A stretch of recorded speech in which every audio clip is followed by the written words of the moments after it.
we're back. I'm back. Me. Just me. This is going to be Genesis chapter 11.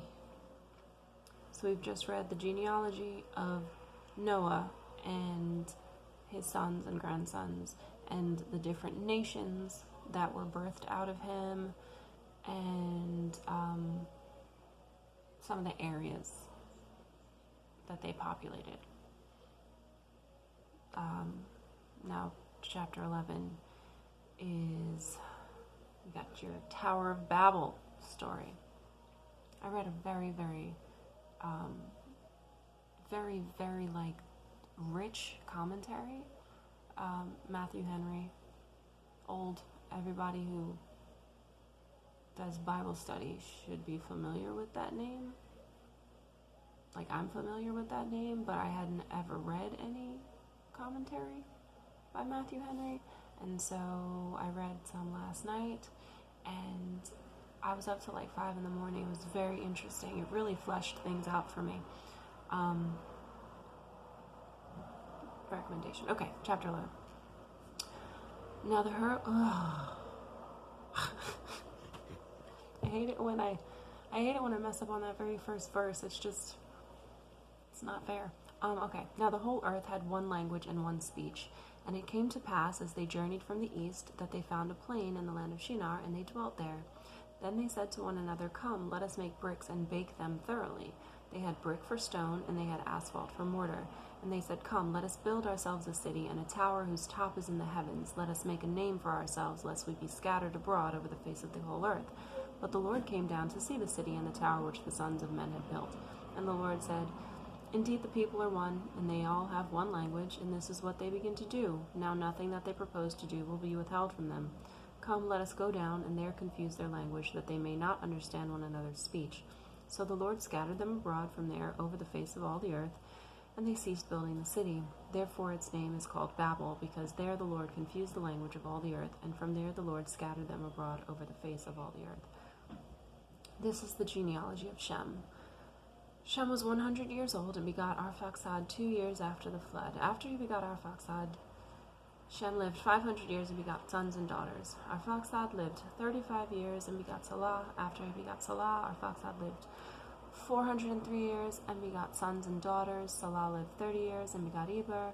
After he begot Eber, Salah lived 403 years and he begot sons and daughters.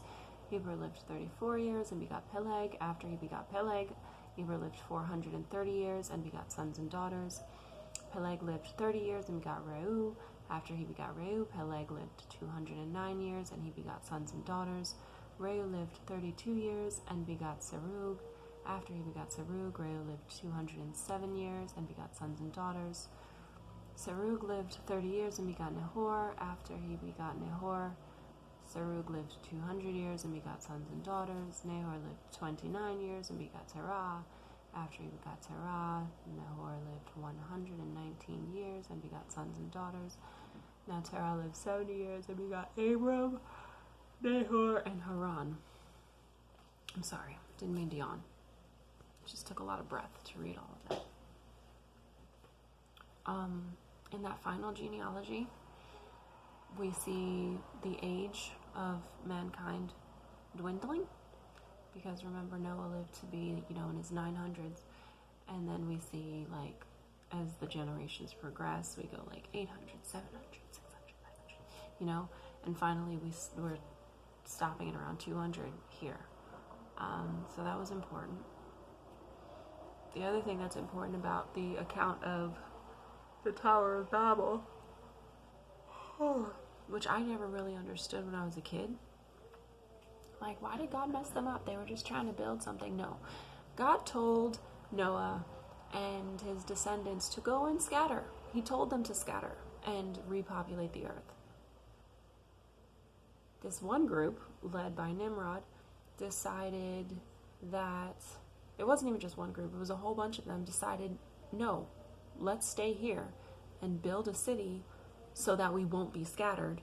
Let's build a name for ourselves. Let's build a tower that's going to reach heaven, really, and exalt ourselves and our fame and our infamy.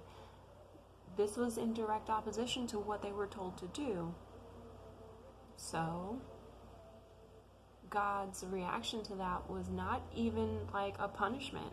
It was, he just confounded their language. He just made it so that the various groups could no longer communicate with each other to the same degree, which not only made it so that they had to cease their building because they couldn't work together anymore, but also it naturally caused them to divide themselves and to split up and to go populate other areas, which is what he told them to do in the first place. Something else I was reading the other day was just talking about how, you know, these settlements would develop and there would be plenty of resources for a time, but as the population increased, you know, things would become scarce, and now you've got issues with famine. And as we know, famine leads to death and destruction and all sorts of awful things like that. So God told them to spread out. He gave us this whole wide world, and they tried to, you know, make a mini Manhattan. And if you're from New York like I am, you know Manhattan is a horrible place. It's got a lot of cool stuff. It's very expensive. But everybody's packed on top of each other. Everybody's really angry because you're not supposed to be packed on top of each other like that. It's a very unnatural lifestyle, very synthetic. Everything about Manhattan is very synthetic. Even, I'm going on a tangent here, but even Central Park, which, you know, started out as an actual plot of land, has been like sculpted and manufactured into the Central Park that we know of today. It's not the natural landscape. It's just crazy. That has nothing to do with anything, but a little bit. Anyway, I'm gonna stop talking now and upload.